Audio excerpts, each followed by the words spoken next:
involved addressing the park board. I wish every young person were doing what you're doing. And so I would very much like to encourage you and contact you. My email, well, Mr. Becker. Dickey, I will provide your contact information later. So Mr. Becker, our park board manager, can give you my contact information, and I very much look forward to getting together with you on this. Thank you. And thank you, Ms. Reddy, and also our Assistant Director, Ms. Johnson, will reach out as well. I just got a text from her. So no, we truly appreciate you coming and, taking time to express what you feel should be done there. With that, thank you, and we hope to see you again. Please come and speak again once you see some action. With that, I'll just take it a little out of the agenda, Mr. Secretary. Can we have a group picture since we all that should be assembled here? And yes, we'll just take a group picture real quick before we go to the approval of the meeting. Yes, sir. So I think we can here. You look like that.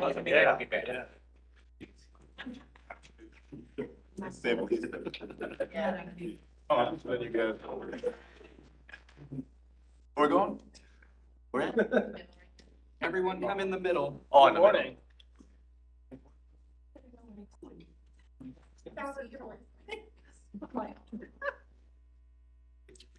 Remember. I gotta get it back on the holiday one. I already know how it works. I'll tell people it's fun. I already know how it works, so. Excuse me. It's easy to take on and off. My husband is Hey, there's only so much like. We got Jeff's. I got lots of green on here. Yes. Take to work, go to my dog. Wait, he said, our room's not ready yet. That's fine. Aw. You almost poked Bo in the eye. Oh my God, that's hilarious. You can see Sorry, me, oh, running his horns. I don't know what just happened. Thank you. Thank you. Sorry if I poked anyone with my word. Don't get mad at Creamy. Guess what? Whoa, Rudy. I know.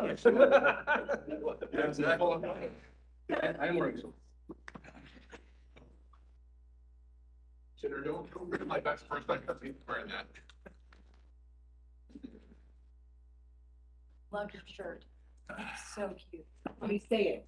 Which, please. There you go, there.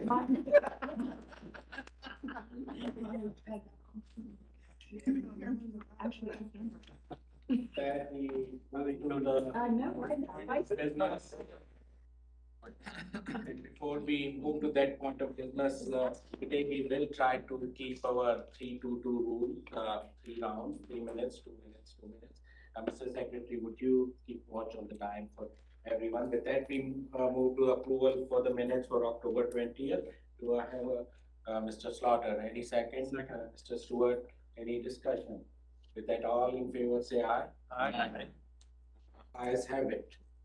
That we move to our consent agenda. Point 1 to 5. Do I have a motion? Yes, Mr. Stewart.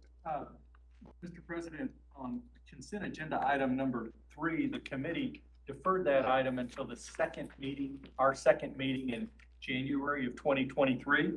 So I would ask that we remove it from the consent agenda. And then I would move to adopt consent agenda items numbers 1, 2, 4, and 5. Okay, so we have a motion on the floor to remove item number 3. So we are going to vote on consent agenda item number 1, 2, 4, and 5. Do I have seconded by Mr. Dickey? All in favor say aye. Aye. Any opposed? Ayes have it. Now, do we need to vote definitely number 3? Mr. Stewart's motion was to move the item number 3 to The second meeting in January. the second meeting in January. That was part of the original motion. Therefore, it It was has so been done. Okay, awesome. Thank you for that. Okay, we are moving on. So with that, we come to our first briefing, 2017 bond program. Let's turn it over. The shortest. Don't jinx Please, us. don't, don't. Yeah, Yeah. he can do it out, bro. Before Mr. Noteware gets started, as you all know, this is a series of everything we're discussing related to the bond program, and wanted to discuss today, where are we at on the 2017 bond program, and then it was 2020 projects. So we'll know exactly where we are. So when we start discussing the 2023 bond program, we know where we are and what we have to do. But also, Chris is gonna touch on about all the different other projects we're working on. I'm just gonna touch on it lightly today. But just to give you an example, and I don't think I saw the number in there, but for our planning and design, we staffed up for the 2017 bond. So that may have been saying, hey, we're gonna have an average of 60 projects a year we're working on, 70 projects per year. Well, when she did all the calculation between all these other funding sources we have received recently, over the last couple of years, not including the 2017 bond program, where we received funding for CDBG funding, for ARPA funding, our partners, which is good, went out and raised additional money for additional projects, and then some general fund projects that was needed to get funded, from based on the information we received from you all as board members and council members. So their workload went from 70 projects for about, I think, 8 or 9 project managers. This year alone, they have on their list about 200 plus projects. So I just want us to keep that in perspective, that they only staffed up for about 70 projects a year. We're trying to figure out how we handle 200 projects. So with that being said, I better turn it over to Chris. Thank you for that intro. So as indicated, I'm here to talk about our 2017 bond program accomplishments, and we'll also talk a little bit about our 2006 bond program as well. So as an overview, we're going to talk about our planning, design, and facility structure, and talk a little bit about our staffing. We'll talk about our funding sources, talk in general about the bond program accomplishments, and then go into detail about our 2017 bond program categories and accomplishments. And as you'll see listed here, the accomplishments are divided into specific categories of new parks, trails, playgrounds, master plans, acquisitions, grants and partnership matching funds, facility services projects, aquatics, recreation center projects, fair park projects, and then we'll talk a little bit about next year's projects. This is not a complete list that we have here, but we do have a listing of projects by district that we are going to be working on next year. So looking at the planning, design, and facility structure, on our planning side, we do have 2 planners. You've seen Jared and Megan quite a bit the last several months on presentations. On our capital project management side, we have 2 manager positions. One of those positions is vacant. We have 5 architect positions. One of those positions are vacant. We have 2 engineering positions. One of those positions are vacant. We have 3 senior landscape architects. One of those is vacant. On our construction management side, we have 1 manager, and that manager position is also vacant. And we have 4 inspectors, 2 of which are vacant. So on top of the fact that we were staffed up to do 70 projects, which we're now working on 200 projects, we're dealing with a lot of vacancies as well. On our facility services side, we have 23 employees that work on our bond program, and I didn't list it here. However, 14 of those positions are also vacant. So we are starting to feel like one-armed paper hangers now, but we're doing the best job we can with what we have. And then support staff, we do have 3 support staff employees that help us as well. None, thank goodness. On our project funding sources, as John mentioned, we're funded by various funding sources. The first one being our bond programs. Then we also have operating fund programs that come in. We have ARPA, we have state ARPA funds, CDBG and equity funds that come in, and then our grants and our partnership projects as well. Looking specifically at bond program accomplishments, in our 2006 bond program, we had just over $356 million that was allocated to the Park Department for the 2006 bond program. There were 365 projects identified, and we've completed 358. We have just over $354 million of that 356 that has been spent or obligated to date. And we have just $2 million that's remaining in funds that are designated for pending trail and service center projects that are complete. On our 2017 bond program, we have just over $311 million, and that's both for the Parks Proposition B and the Fair Park Proposition. And that included 175 projects that were identified, and we have 96 of those completed. We have nearly $221 million of the total bond funds spent or obligated to date, and nearly $91 million of remaining funds are scheduled to be obligated in this fiscal year and next fiscal year. So looking at the various different categories we have, for new parks, we received $41.5 million in 2017 bond funding, just over $54 million in partnership with Parks for Downtown Dallas. We completed one new park in Hillcrest Village Green. We've completed several parks in conjunction with Parks for Downtown Dallas. We have 3 new parks that were completed. Pacific Park, Plaza West End Square, and then Carpenter Park was recently completed. And we do have 1 new park presently under construction, Harwood Park, in conjunction with Parks for Downtown Dallas. So this next slide shows a few pictures of the completed parks with Hillcrest Village Green on the left, Pacific Plaza in the middle bottom, and then West End Square in the top right. Looking at our trail network, our City of Dallas Trail Network will eventually consist of over 300 miles of interconnected trails linking all parts of the city once we're complete. We had nearly $42 million of total 2017 bond funds allocated to trails. We have approximately 177 miles completed and 45 miles funded in development. And you can see here just the breakout of different types of trails. We have linear trails that we've completed 92.7 miles. We have 44.7 miles funded and another 83.3 miles planned. On our loop trails, we completed 21.6 miles. We have another 5.7 miles planned. And on our nature trails, we've completed 29.5 miles. On our neighborhood trails, we've completed 32.1 miles. And a couple of our brand new trails that we've completed, Cedar Crest and Honey Springs Trail, you'll see on the left, and then Elmwood Parkway Trail, you'll see on the right.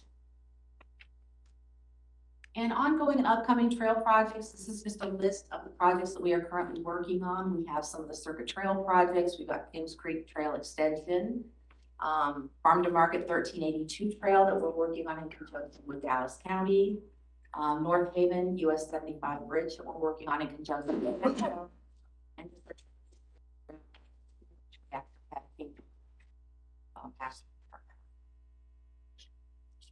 and looking at playgrounds, we had a total of 2017 bond funds allocated for 30 playgrounds. It was nearly $5 billion.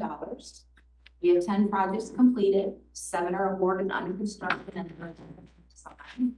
I do have a footnote on here that this $4.8 million was the original bond amount, and this may be different due to some reprogramming. I believe we originally had 20 playgrounds in the 2017 bond program, and it's increased to 30 through different reprogramming. So I just wanted to make note, those numbers may be a little bit different for reprogramming. A couple of our newer playgrounds that we've recently opened. On the left, you can see Martin Luther King Jr. Park, and on the right, you can see Westmount Park.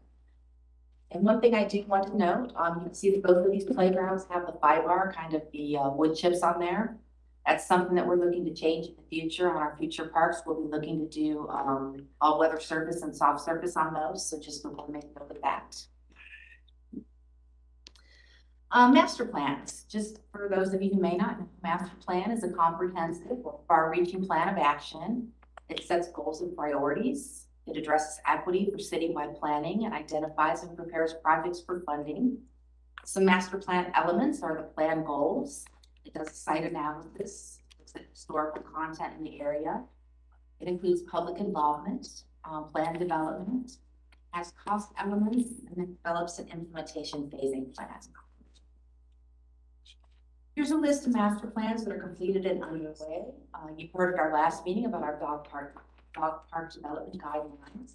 Glendale Park is completed. Heritage Village has been completed. We're currently working on Old City Park, Park in the Cedars, and also Samuel Farm. The skate park master plan is underway, and we have a few others listed here that we have completed in the 2017 bond program. In land acquisitions, at our meeting prior to this one, we had a good presentation regarding all of our land acquisitions that we've done for the 2017 bond program. So I've just given a summary here. We had $24.347 million in land acquisition in the 2017 bond program. We've completed 4 acquisitions or in acquisition on 1. We had 4 acquisitions that were canceled or reprogrammed. We've got about $4.6 million remaining. That makes up that total of $24.7 million. And grants and partnerships. Park and Recreation Department partners with a lot of private entities. We partner with local, state, and federal agencies to fund and develop our park and trail improvements. Through our 2017 bond program, we have an additional $150 million for new parks and trails that we leverage to various grant and partnership programs. Some of our typical funding partners are listed here. I mentioned that we are partnered with Dallas County on some trail projects. We work extensively with the North Central Texas Council of Governments. We work with TxDOT. We work with Texas Parks and Wildlife and Trust for Public Land. And then we have a lot of private partnering organizations that we also work with, whether those be Friends of Parks or things of that nature. Facility services. Our facility services group also partners with our planning and design and the bond and construction office to complete various 2017 bond projects in-house. They can include security lighting, loop trail, or fitness equipment stations. They also help to install and design new spray grounds. For our 2017 bond program, we had 41 projects completed and 7 projects remain in progress for our facility services group. Those remaining projects are listed here. We have Martyrs Park, Anderson Bomber, concrete and drainage improvements. We're going to be getting started on Forest Ardelia Park internally with facility services. Friendship Park, trail with lighting and exercise equipment. They're going to be working on Park of Cedars. They're working on Casa Linda Loop Trail and Pavilion. They'll be working on the Devin Anderson Playground and the Concord Park Loop Trail. Looking at the aquatics and spray ground master plan implementation, we did have an aquatic facilities master plan 2015 update, excuse me. And we did have a total 2017 bond fund allocation of just over $48 million for aquatics. We do have 9 aquatics projects that are completed. We have 1 aquatic project that is still under construction, and we have 6 spray ground projects that were completed. So looking at our regional aquatic centers, this is a picture of Fred's Park here. General amenities that we have at our regional aquatic centers are a bathhouse, 8-lane lap pools, lazy rivers, kids pools, play features, and body film slides. And the locations of those are Crawford, Fretz, and Samuel Grant. Looking at our community aquatic centers, those are located at Kidd Springs, Lake Highlands North, and this is a picture of Lake Highlands North Park. And the general amenities there are a bathhouse, a 6-lane lap pool, kids pool with play feature, and body film slides. Looking at our neighborhood aquatic centers, those are located at TC Park, which that's what this picture is.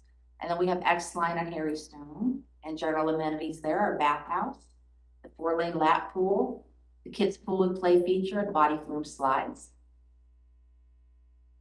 And then we also did some improvements at Bahama Beach Water Park, the expansion amenities there at the bathhouse, the lagoon pool, the kids spray ground, and a boomerang slide. And then the spray grounds that were completed, we had 6 spray grounds completed out at Grauweiler, J.C. Zaragoza Park, A.B. Polk Park, Seaburg Riley, Nash Davis, and Timberglen. This is a picture of Kleberg Riley. Looking at our recreation center projects, we had a total of just over $23 million allocated in 2017 bond projects. And we have 4 recreation center projects that were completed: Bachman, Singing Hills, Thurgood Marshall, and Willie D. Johnson, which we're actually celebrating the reopening of Willie D. Johnson tonight. So we're very excited about that. But this is Singing Hills Recreation Center, which was completed in December of 2020. Its new features included the senior center, a tech center, and a gymnasium.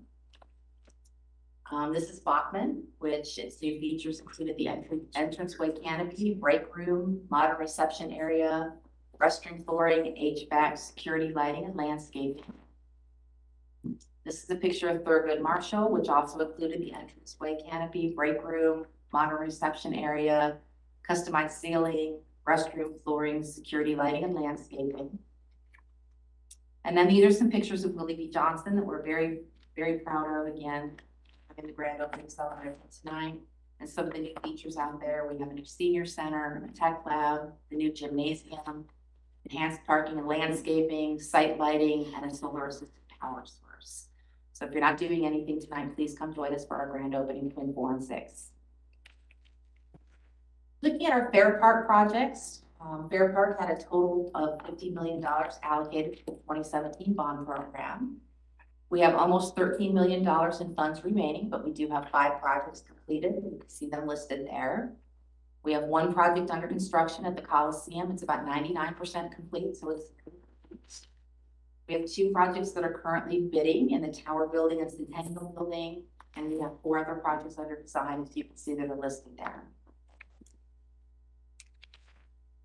So looking at next year's projects, as I mentioned, this isn't a complete list, but it's a good list to kind of get you started to look at what it is we're working on for you for next year. So looking at District 1, we're looking at the parklet near Hampton, the skate park, and Martin Weiss Recreation Center. We're doing some interior enhancements there. In District 2, we're working on Reverchon Recreation Center, Park in the Cedars, and the Old City Park Master Plan. In District 3, we'll be working on Glendale Park and the Keys Park Pro Shop. In District 4, we have Cadillac Heights, and then we'll be working on Eloise Lundy Rec Center, some basketball courts reconstruction, and the trail repair and replace. In Council District 5, we'll be working on Garden Park, Bitter Creek Park, Beaver Trail, and the Search Trail. In District 6, we have Bishop Flores Park, Bizos Park, Stafford Park. We'll be finishing the Bachman Aquatic Center in the next one. In Council District 7, we have the Lakewood Hills Skate Park, Everglade Park, Willie Mae Butler Park. And in Council District 8, the Wheatland Athletics Complex, the Kleberg Riley Rec Center gym floor, Judge Charles Road Park, Judge Charles Rose Park, Daniel Dale Park and Meadowstone Park. In Council District 9, we're working on the White Rock Lake dredging and master plan, the Casalinda Park Pavilion, Lakewood Park, and the Dixon Branch Greenbelt.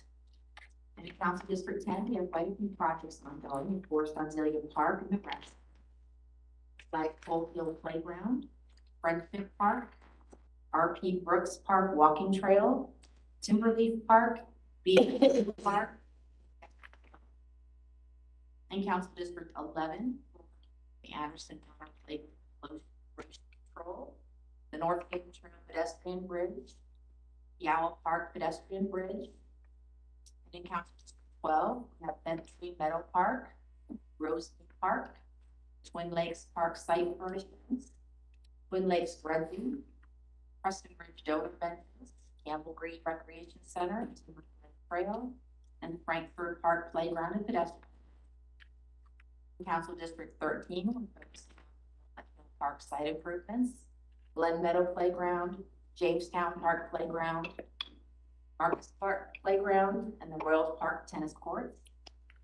And then last but certainly not least, in Council District 14, we're focusing on the Exile Recreation Center, the Willis Park Pavilion, and the Teensy Park ADA Park site improvements. This concludes the formal presentation. I do want to mention that we do have an appendix. This the amount of money that's been appropriated per council district and also the 2017 bond program projects that have been completed or in process. And this is given for each district. I just pulled District 1 up here to show you as an example. We didn't officially list which projects were completed and which ones were underway. But if you have questions about that, we can certainly provide that information. And with that, if you have any questions, I'm free to answer questions. Jerry is here and I'm trying to understand as well. Thank you so much, Mr. Notwell. I see Mr. Karimi. Good morning. I love playgrounds and I see that was a big part of this presentation. On slide 11, I've got a couple of questions. It says 30 playgrounds. That's a nice even number. Was that predetermined or was that determined after extensive deep dive analysis of all of our playgrounds? Basically, as I mentioned, Park Board Member Karimi, originally in the 2017 bond, there were 20 playgrounds. Through reprogramming, we added an additional 10 playgrounds. And I believe that was determined based on the analysis of playgrounds that needed to be replaced. And talking with the Park Board members and council members, an additional 10 playgrounds were added again based on need. Gotcha. Good. That's what I was hoping for. So in relation to when that 2017 bond was voted and passed, how far in advance of that was that analysis known and to the public that, hey, we got 30 playgrounds and this is our plan? At least, because we started that discussion probably at least a year and a half ahead of time. Okay. Oh, so kind of what we're doing now ahead of time, because you're gonna get that analysis Okay. pretty soon as well, age of the playgrounds. Awesome. So we're still ahead of the curve right now with Yeah. respect to those dates on those playgrounds. Great. Wonderful. Thank you. Thank you, Mr. Karimi. Mr. Dickey. Thank you, Mr. President. A question. When we started the 2017 bond program, excuse me, Assistant City Manager Majid Al-Ghafri came and we were informed that we were going to have outside program managers for this bond. And there was quite a bit of objection to the board, by the board, and we were assured that the cost would somewhere be around 2 to 3% of the total amount. Now we're 5 years in roughly. Do you know what, or can you find out what the final percentage amount was or is of what the outside program manager cost as a percentage, the bond office, through the bond office? Let's see if Rachel, I want to see if Rachel is on the call, Rachel Beard. She has that number. If not, we can get that number. We can get that No, number this to you. would have been previously, parks, in previous bonds, park staff had managed the bond programs with one exception, I think, where we did partial part of the bond program, and I guess it was maybe 2016 or 2012 was an outside program manager. In this one, there were going to be program managers for the entire package, and there were concerns raised by the board about how much that was going to cost, how many millions of that 331, whatever the number is, was going to go toward outside program managers. So the assurance was it would roughly be 2 to 3%, and I just wanted to know as we look back how accurate that turned out to be. Yeah, we'll get you that number, Mr. Dickey. Okay. But I know we didn't use the program manager services much because of the cost. Oh, Yeah. Okay, great to know. Then the second question is on the 4 land acquisitions that were canceled or reprogrammed. What were those? Was that just because opportunities to buy land? I value. Think that that's always a good thing because land's always getting more expensive. So I was just wondering, 6.4 million that didn't go to buying land but went somewhere else. Were those? It just depends if it was the council discretionary funding that they use, because they may have decided to reprogram the money. Okay, so it could have been a council decision. And then, Mr. Dickey, that's your 3 minutes. okay, so just out of curiosity on the question, when you ask a question, the answer to the question comes out of the 3 minutes? No, sir, I stopped the time. Okay, thank you. And we'll get to. Just like council. Yeah, I'll wait for results. Yeah, you get, yeah, we'll have to make. So, Ms. Collins. Thank you very much. This was very helpful and really comprehensive, Chris. So thank you for this update. I do have 2 questions. I noticed there were 2 skate parks on the list for next year's projects. Those were previously allocated in the bond. Lakeland Hills, which is kind of already a skate park, but I saw one in District 1 as well. That is something that, Council District West has, or excuse me, Council Member West has specifically asked for in his district, so it's something that we've done through reprogramming for him. So it's something that we're looking at right now, going out and doing some public meetings to determine the best location. Great. He's also looking at doing some fundraising for the project. Wonderful. In that case, we have a very strong friends group, Skate Parks for Dallas, that is adept at fundraising. So I don't know that they're aware of this. I talk to Dr. Haley somewhat often. So is that something that's already been reached out to him about?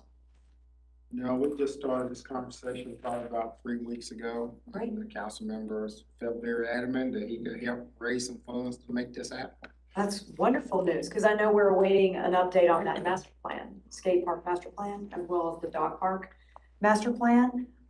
That's great. So Chris, going back to one of your earliest slides about you have a lot of vacant positions. So how can you give us a status report on kind of how those filling those positions is going? Because I know you're short-staffed. Basically, we have requisitions out right now, so all the positions are advertised. What we're finding right now is that we're having difficulty getting qualified candidates. So we're continuing to advertise. We're looking for different avenues to advertise. We're talking about trying to advertise this to technical journals and things of that nature to try and generate additional interest.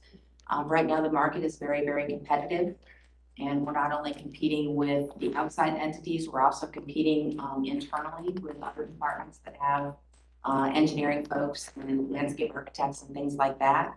So it's just very, very competitive right now. So we are advertising and doing everything we can do to try and get those positions filled. Great. And last thing, I noticed the Bachman Regional Aquatic Center wasn't on here. Any reason? That's because we're due to hopefully complete that within the next month. Oh, okay. Fantastic. Okay, that concludes my questions. Thank you. Ms. Collins, then Mr. Kittner. Thank you, Mr. President. Thank you, Chris, for this presentation. I've got a few questions.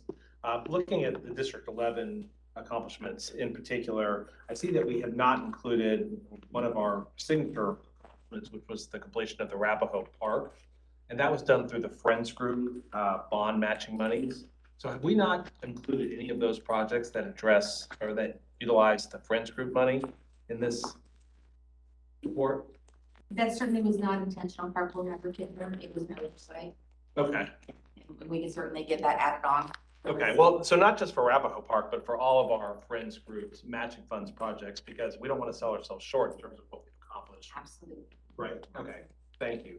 And then Mr. Stewart and I have been having a back and forth on this, because I've been told by park staff that the North Haven Trail SOPAC connection has been fully funded, and Stewart is under the impression that it has not been funded. So we didn't see it on the list here. So has that connection between North Haven Trail and SOPAC in fact been funded? I'm going to ask Jared if he will come up and address that question.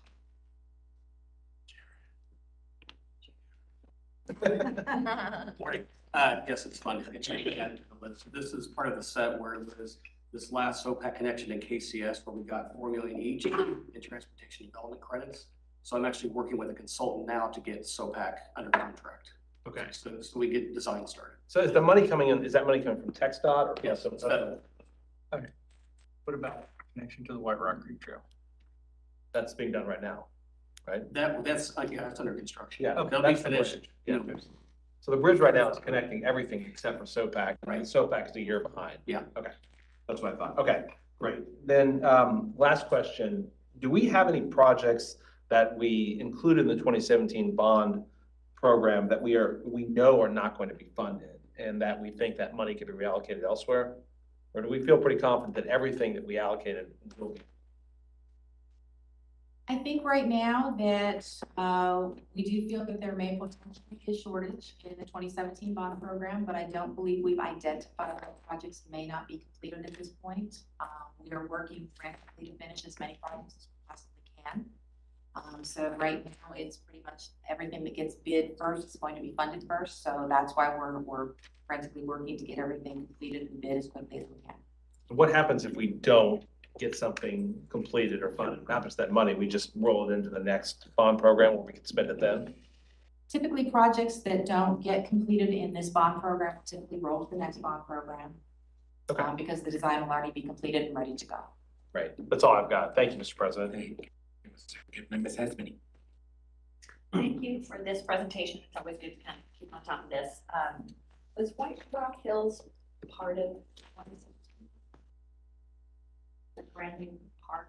It was, okay, I just didn't see it on there, so sure we got that. My biggest concern in doing this exercise it's because it is good to look back and see all the stuff that we added. I mean, we added a lot. We added parks, we added aquatics. We did a lot of things that created a lot more work. We did not clearly have enough staff to actually implement all the stuff that we had the money to do. So here's the $1 million question on top of the $350 million question is, what are we gonna do to make sure that we have enough people to implement these wonderful things that we are having money to do and buy and build? And then how are we gonna increase our maintenance budget appropriately? So if we are getting $350 million and we are building $250 million worth of new assets that require X amount of maintenance, what are we doing to make sure that we're building that percentage into our budget? Because it just seems like we're doing this exercise over and over again, just building more and buying more, and yet not having, we don't even have enough staff to implement it. So that needs to be in the budget, and then our budget needs to be increased to be able to maintain these things we built. How are we gonna address that? So as it relates to the 2017 bond program, that is worked into when we ask for when we get the funding. Next year, we tend to get the O&M for those projects. Once they're completed or anticipated to be completed, we get the funding for In our budget, 2017. in our regular budget. Yes, in our regular budget. Now, like I said, I mean, this is good and bad. Because folks want to give to the park department, either through grants or partnerships, or through some state funding or federal funding. Sometimes we become the benefactor, and those weren't budgeted, and we don't want to turn down the money. So it's kind of a catch-22. We get this pot of money, and it's like, how do we go ahead and build this? And then hopefully through the next year's budget process, they'll give us O&M to take care of these projects. So it's kind of a good news stir and a bad news stir, and we try to balance it as much as possible. And one of the things I'm gonna be implementing is in the future, and hopefully our partners will understand it. In order for us to give you good service on their projects, I'm probably gonna have to start asking for some percent of their project to reimburse our project manager so we can hire enough project managers for those projects as well. Because we got to figure out a funding mechanism to handle all these additional projects. Would it make sense to ask, so if we're going into this next bond saying we want to ask for 350 million, let's say, would it make sense to say if we're getting $350 million worth of stuff, we're going to need a 10% increase in our staffing and maintenance budget? I mean, and just put it out there from the get-go, say we can ask for all this, but then we're not gonna be able to support what we get. But we did. So the bond regular program, the budget. 2017 bond program was an issue because we were staffed up for that. Okay, what we weren't staffed up was for all these other 100+ projects that came into existence. Because of selling, we got some state funding and we got some additional federal funding that came through. If Rachel was on the call, she knows one of the things we have discussed is that, yeah, we have to make sure that if we even think we may get some money in the future, we need to go ahead and be submitting that as part of the budget process in advance. And if we don't get the money, then they just don't give us the funding. But we gotta get ahead of it, even if we think we may get some My point, we funding. need to get ahead of it now, and how can we help advocate for you? Well, I'm hoping that, you know, and maybe the next briefing is to kind of break down these funding sources so you can kind of see how all this works. And so it's the same thing I need to probably brief the council as well, because I know they like to think park department, with the 2017 bond program, they want us to get rid of all our staff. They want us to go straight with the program managers, and the board pushed back. Because we do more than just bond projects, as you can see. And if we didn't have our own staff, there's no way we could carry out all these other additional 100-some projects. So we can't operate where we staff up for a bond program, and then when they're gone, we get rid of the staff, or we just use a program manager. That doesn't work for the park system.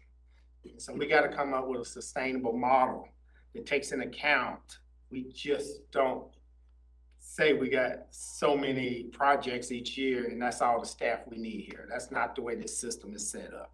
So good question, and and I appreciate it. See what you do. Mr. Stewart. Yes, I'm with you 100%, Ms. Hasbany, and we're with you 100%, Director Jenkins. That is so true. A couple of things. On the great summaries that you have on each of the council districts, can we get that updated? You know, I look at Mr. Previous District, District 14, it doesn't have Carpenter Park. And I think we need to put in those citywide dollars into each district, because people are gonna think that they got shorted when there's a lot of money in those districts that's not reflected in here. When you take the parks, you know, the 50, you know, what did we have? That's 50 plus. 4 million from them, park for downtown. Well, it's even the bond money's not reflected in there, so. 35 million. Yeah. Similarly, are the loop trail dollars reflected in here, or are they not? They're not. I think we should, those citywide dollars that we had that benefit a particular district, we should reflect those. And if you want to note, some are citywide and some are district. And similarly on the Fair Park dollars, I mean, some of those go in that district. The next thing is a challenge for us as a board. My guess is we are going to be short on some of these projects. And some of those projects might have been council district projects in the 2017 bond program.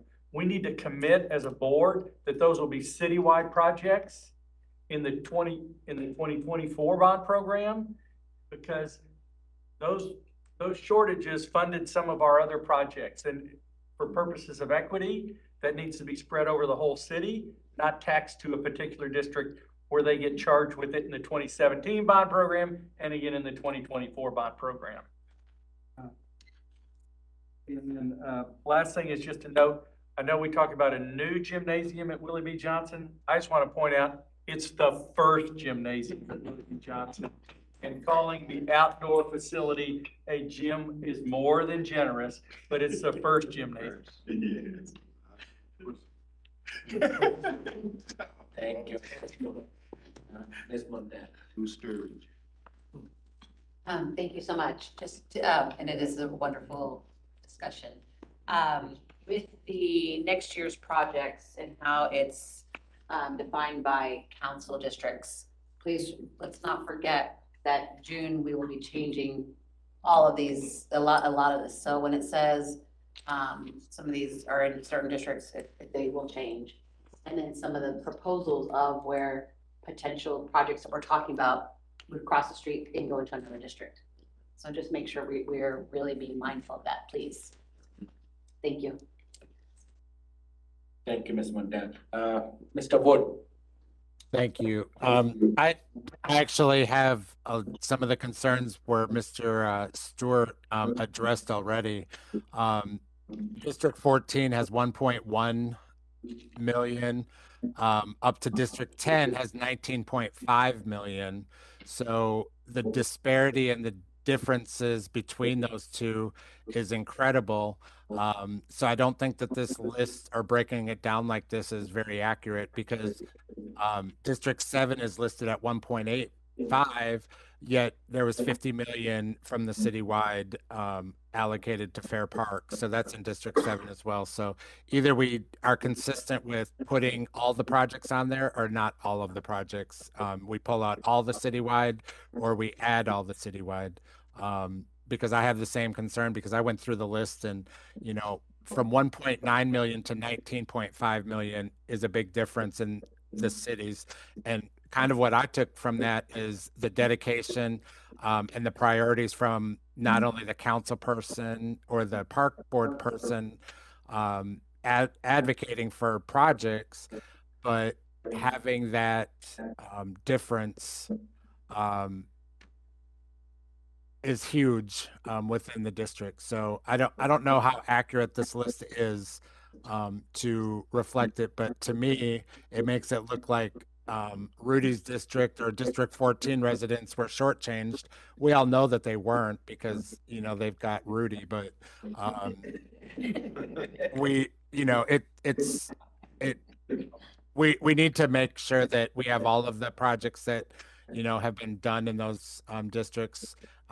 Somebody else mentioned Lakeland Hills Park, or not Lakeland Hills, the White Rock Hills Park, and the money that we spent on that isn't on here.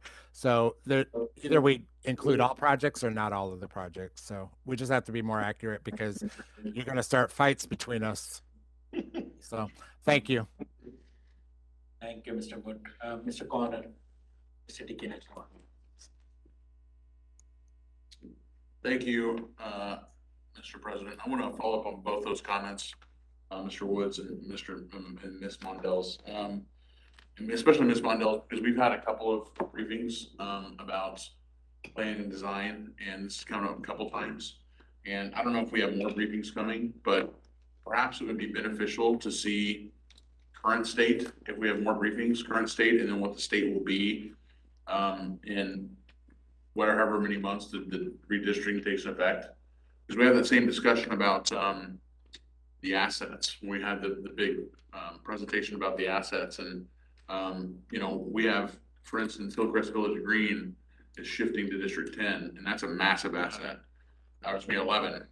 It's shifting to, you know, to a different park district, and so I really think those are really good points, and the accuracy. And to Mr. Wood's point, the equity of this is how it is now.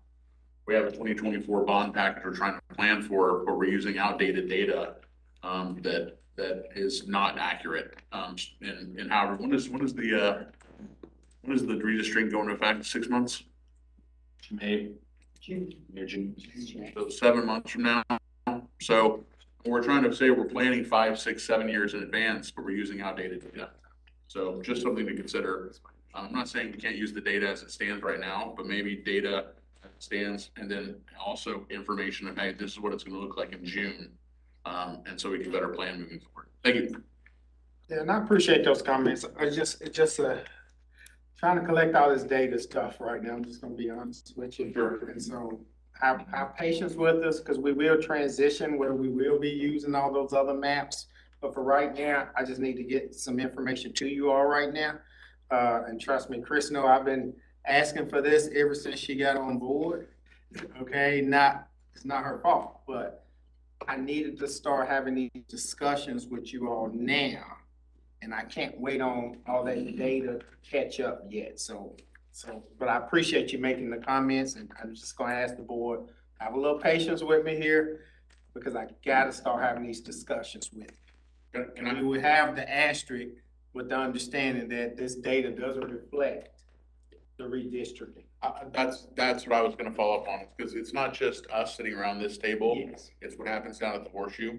And we could acknowledge that here, but then there could be a discussion down there that doesn't reflect that, and then it gets blown out of proportion. And so I just want to make sure that there is some kind of, you know, asterisk, something that says, hey, this data is current data.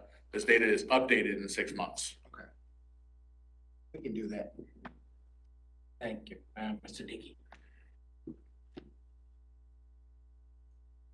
Thank you, Mr. President. I just have a quick question on the Fair Park item. I know that it shows that the Centennial Building is currently bidding, and yet the Centennial is, if the Breimer Pass is on the 8th, that's one of the 5 venues that's going to be massively reconstructed. How do those two match? If there's something out for bid to modify the Centennial, and yet presumably that was not in the reconstruction, potential reconstruction wasn't in the picture when whatever this is that's out for bid was designed. So how would those work together?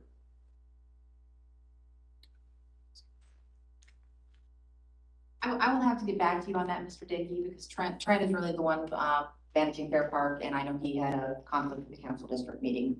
So I'll have to get back to you on that, Mr. Dickey. Okay, thank you.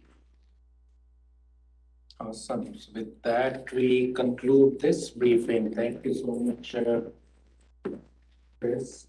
And our next point on the agenda, we move on, if I can get my notes together, is the budget update made, Ms. Mary.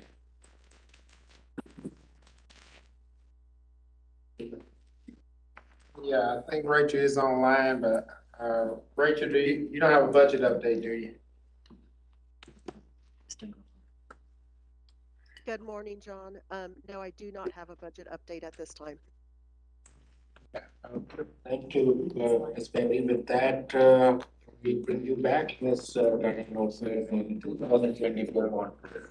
It seems she doesn't have any update also. Awesome. So let's we move on with our staff announcements, Mr. Becker. Thank you, Mr. Chair. I do have a few. I wanted to remind everybody that November 17th is the board retreat out at the Trinity River Audubon Center. An agenda will be forthcoming. Please dress comfortably because you might want to stroll around the grounds, and it's a nice relaxed retreat. So please dress as if you might walk outside as well. Also, board members, you have just recently received an email from Yesenia about board headshots, board pictures.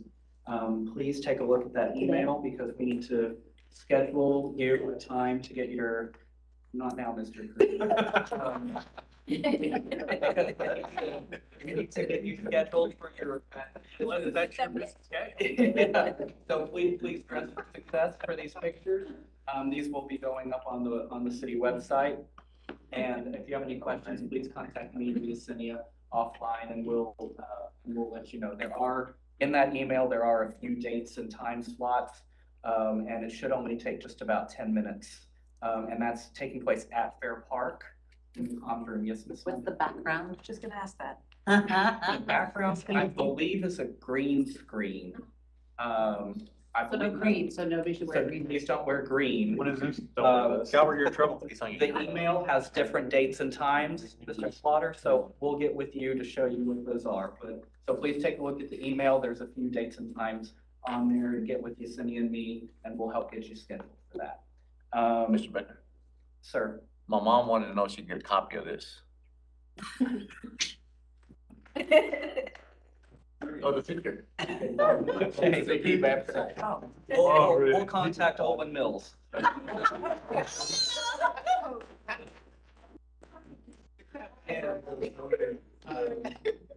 There is, I have just a few other announcements here. Step on anybody's toes. I apologize. Saturday, November 5th is Dallas Park and Recreation Day at SMU. The time is 6 p.m. That's Saturday, November 5th. For additional information, please talk to Sergio Garza from our team, Sergio Garza. We want to thank Mr. Connors for arranging that SMU those tickets. We appreciate it.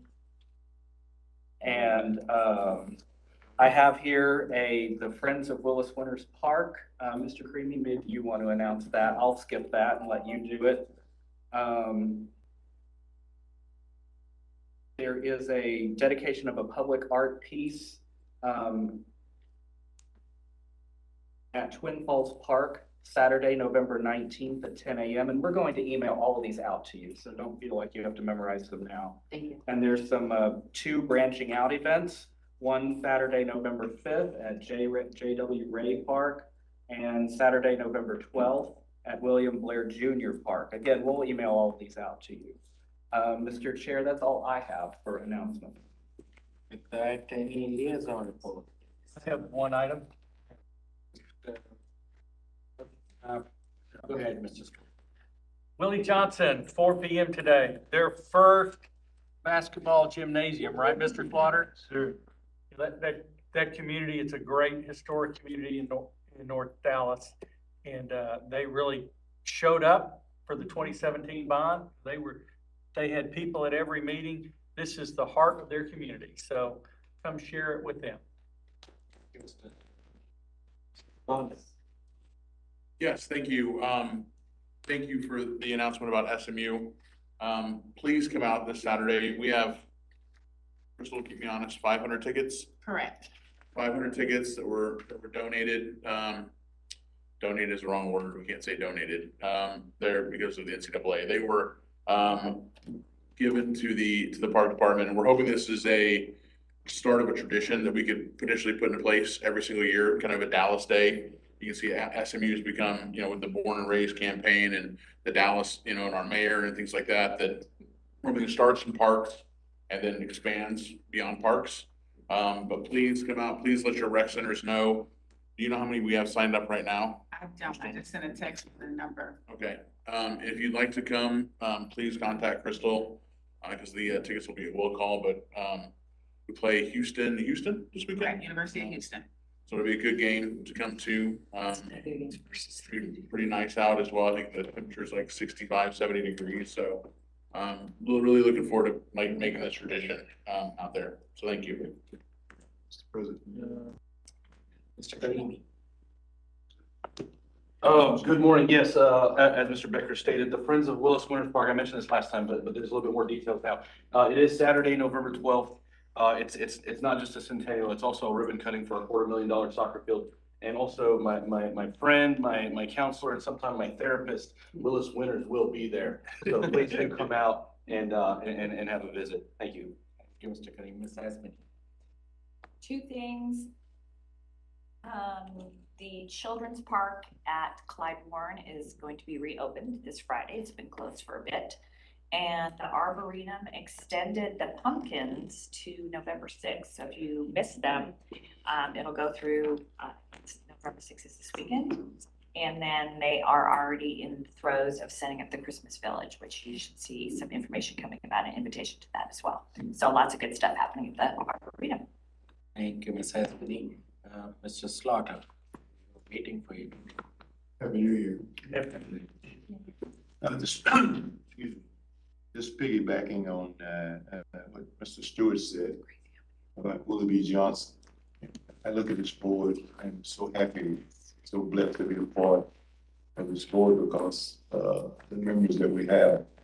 Willie B. Johnson is in Hampton Park, which is in the middle of North Dallas. You feel the type of leadership that we have from Mr. Stewart.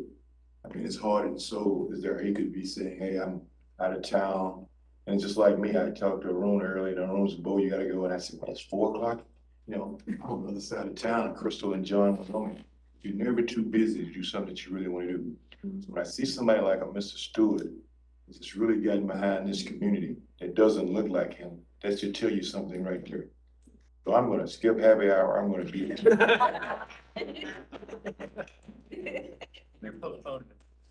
I'm posting. Please. Thank you, Mr. President. That's nice. Thank you, President Agarwal. I just wanted to recognize our rec centers for the incredible work that they're doing at Pleasant Oaks Rec Center.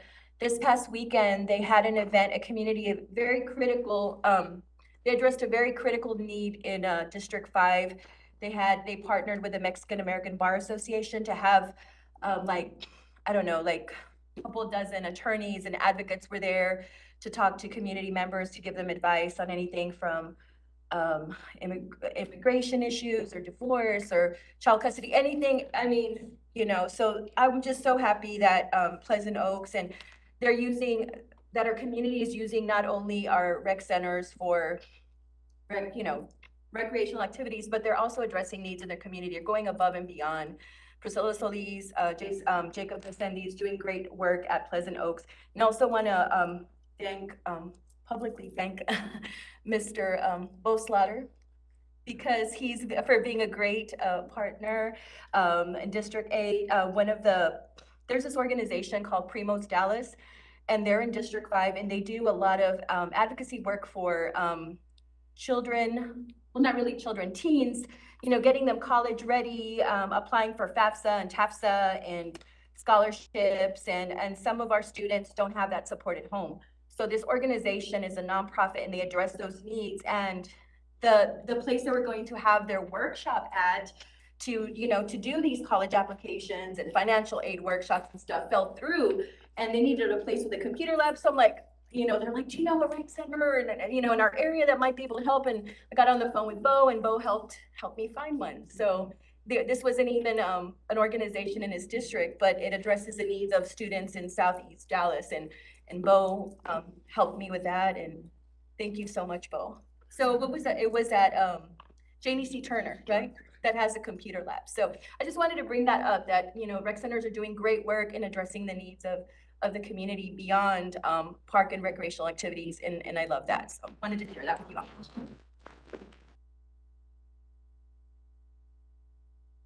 President, a couple of announcements. One, the next night market in the International District at the city's prison building, District 11, is coming up on Sunday, November 13th. Watch for more information on that. And then I think some of you are aware of our Dallas Trails Coalition group that we organized with all of our trail friends groups. Mr. Freemy has been engaged on. We had our 4th meeting a couple of weeks ago, and I think we've got every single trail group with the city engaged in that. So if you're interested in getting more involved, let me know. We'd love to have you. And then related to that, Mr. Creamy and Mr. Dickey and I think Mr. Blair says he's attending as well too. We'll be doing our next trail infrastructure ride coming up soon with checking out the new connection that we're going to plan between Bachman Lake and North Haven Trail, led by Mr. Dickey as we explore some routes. So join us for that if you're interested. Thank you. On bikes? On bikes, yes. Count me up. No golf carts, though. Rudy, will move the lecture. Thank you. Friday. This Friday with. It's this Friday. With Mr. Blair. Yeah, So bad weather. yeah, Mr. Wood, and then I'll come to you, Mr. Blair. Great. Thank you very much. I just wanted to share that the state fair was a huge success this year with record numbers, which also rolled over into one of our operators at the Children's Aquarium, who currently has the Glow Fest going on. I think Mr. Karimi could tell you about that. I know that several people attended that. And I just wanted to emphasize how exciting it is to have an operator that is taking the Children's Aquarium to a whole new level. And I think that they were up 12% in attendance over last year so far. So that's, they're increasing their attendance over last year. So they're doing really, really well. So if you go out and support them and, share your visits online, that's a great thing. But overall, the State Fair, Fair Park First, State Fair Texas, Children's Aquarium, were all very successful this year. So thank you so very much. Thank you, Mr. Wood. Mr. Blair. Thank you, Mr. President. I just want to firstly start by saying that there was a big announcement made last Friday at Cedar Crest Golf Course. We will be hosting in 2023 the Southwest Showcase at Cedar Crest, and we'll be there with HBCUs at this great tournament. And it's going to happen at a historic course, which is more like the Arboretum or the zoo than it is like any other golf course because of the design, the history, and all of the rich community that surrounds this golf course. So a lot of great opportunities there. And then, of course, I got the opportunity to work with Park Board member J.R. Huerta, who came out to Keys Park, which is his park, as much as it's in any other district, he's always there and his company's there. We helped, I think, with over 130 volunteers, if I'm correct, JR. And we also had Park Board member Priscilla there as well. And we had a great time with community residents, community organizations who came out to clean the park. We even had some folks help the Friends of Oak Cliff with former Park Board member Barbara Barbie, who is a true titan in Keys Park and really loves that district. So we were honored to have so much fun, and the park department was there in mass.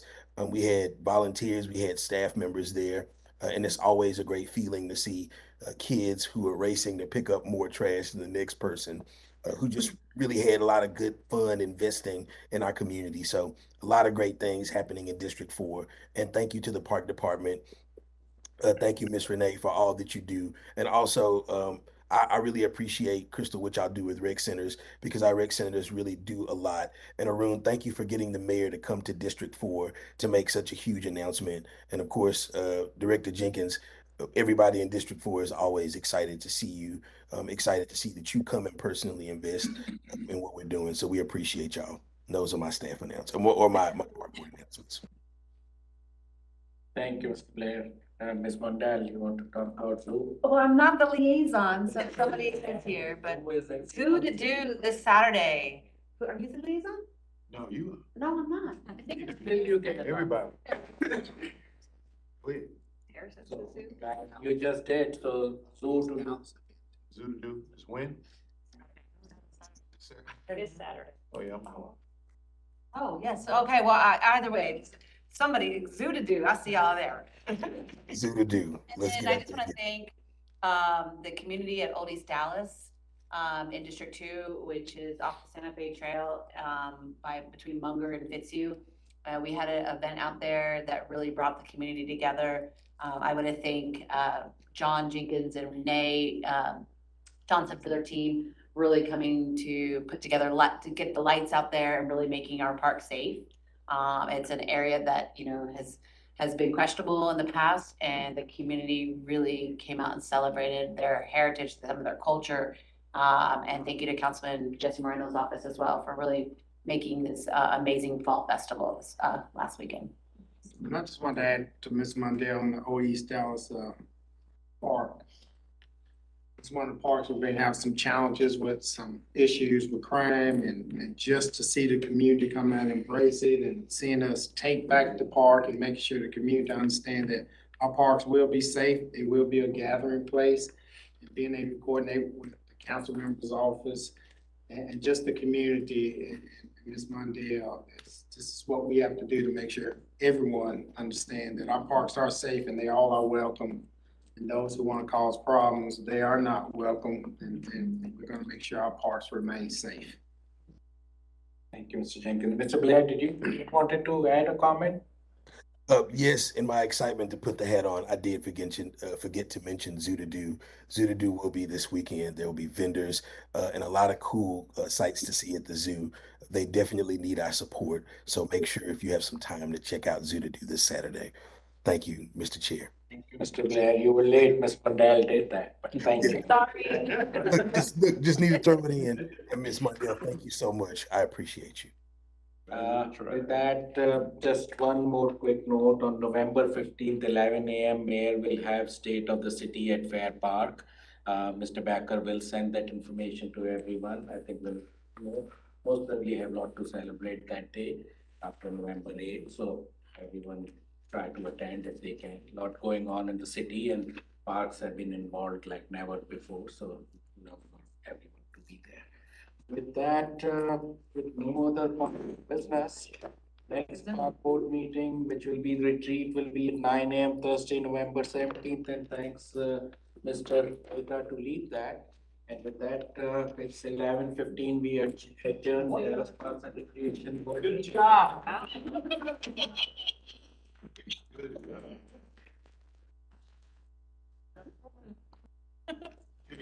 Dream. Trick. I thought y'all were gonna have a lot more questions on the 27th month.